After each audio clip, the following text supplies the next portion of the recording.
In this lecture, I'm going to show you how to display the number of products in the shopping cart here on the navigation bar. So note that here, as I add a product to my shopping cart, this number gets updated. Similarly, when I remove an item from shopping cart, this number gets updated. So let's go to navbar component.ts. Here in the constructor, we need to inject our shopping cart service. So private shopping cart service of type shopping cart service. Now see the beauty of these services. As we are building this application, as we add new features, our services are also evolving.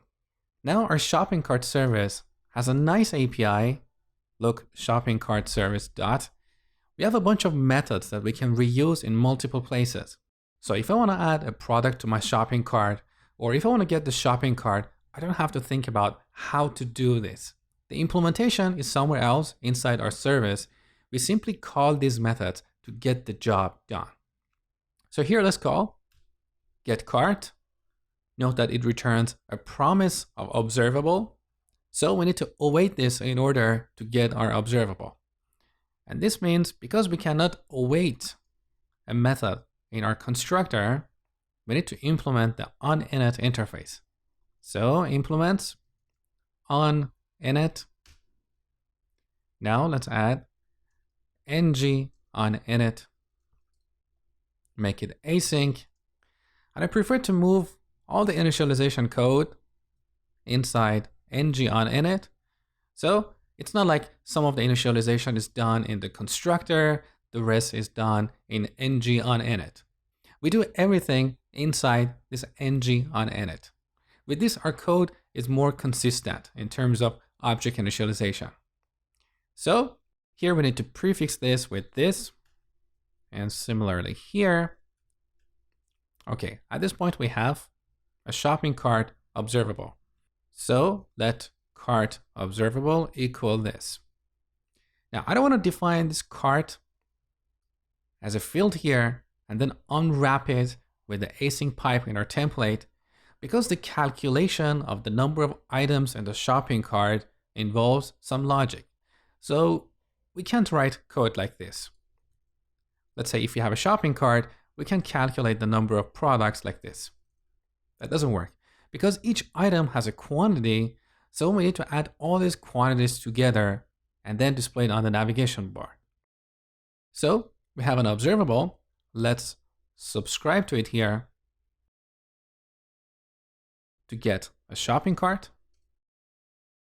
Now, once again here, we don't need to unsubscribe because we have a single instance of this navbar component in the DOM throughout the lifetime of our application. So I wouldn't worry about it. Now we have a shopping cart. So we need to access the items property. Look, we haven't defined a shopping cart interface yet, and that's why we don't have IntelliSense and compile time checking. So I'm going to temporarily stop what I'm doing here and define an interface for our shopping carts. So back in our models folder, I'm going to add a new file. First, let's add shopping cart item.ts. Here we export an interface called shopping cart item, which has a few properties. One is product of type product, and the other is quantity of type number. Then in the models folder, I'm going to add another file that is shopping-cart.ts.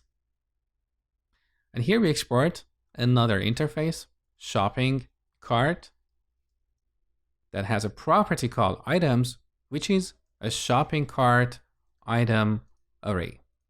Okay. Now with these interfaces, I'm going to go back to our shopping cart service. So here's the get cart method. Look at the return type. It's a promise of Firebase object observable of any. You can annotate this with promise of Firebase object observable, but instead of any, we're going to use shopping cart. like this. Now with this annotation, we can go back to our Navbar component and continue with the calculation of quantity. So cart dot look, we have items. Now this items is not an array. It's an object. Let me show you. So back in Firebase, look, here we have items. This object has these 4 properties. So it's not an array, because if you had an array here, the children of this node would be 0, 1, 2, and so on. We decided to model this as an object instead of an array, because with this structure, we can easily find a product in the shopping cart using the product key. Okay, so we don't have to iterate over this items array and for each item find a product with a given key. So items is an object. Now we need to iterate over all the properties of this object, and for each property, which is a shopping cart item, we need to get the quantity. So back here, we need to iterate over cart.items. So for let product ID in cart.items. Because in each iteration, I'm going to get the product ID or product key, right? Now we can access a shopping cart item like this. So cart.items, here we have an object. Now we want to access a property with this name. So use the square bracket notation, product ID. At this point, we have a shopping cart item. So dot look, beautiful IntelliSense. So we get the quantity. Now we need a field that would hold the total number of items or products in the shopping cart.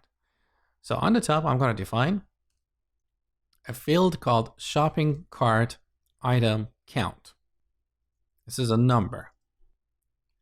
Now here, back in our for block, we simply increment this field with this quantity. So this dot shopping cart item count plus equal the quantity. Now before the iteration, we want to make sure to reset this field to 0.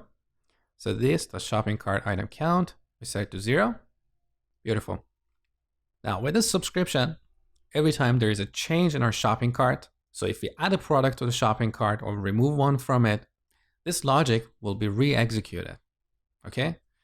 Now finally, let's get rid of these curly braces because we don't really need them.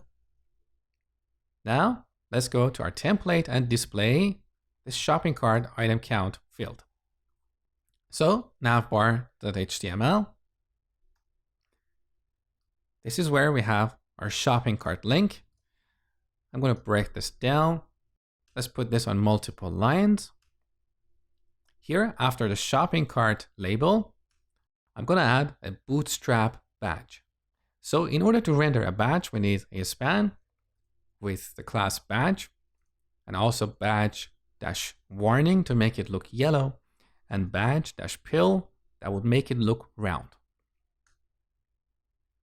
You can find the documentation of this badge component on Bootstrap website under Components Badge. So here you can see various ways you can render a badge. It's very easy. Now back here inside our span, I'm going to render shopping cart item count. Now let's test the application. So currently I have 4 items. Let's remove 1 spinach here. Now I have 3 items here. Let's add a couple of bread. Now I have 5 items in my shopping cart. Beautiful.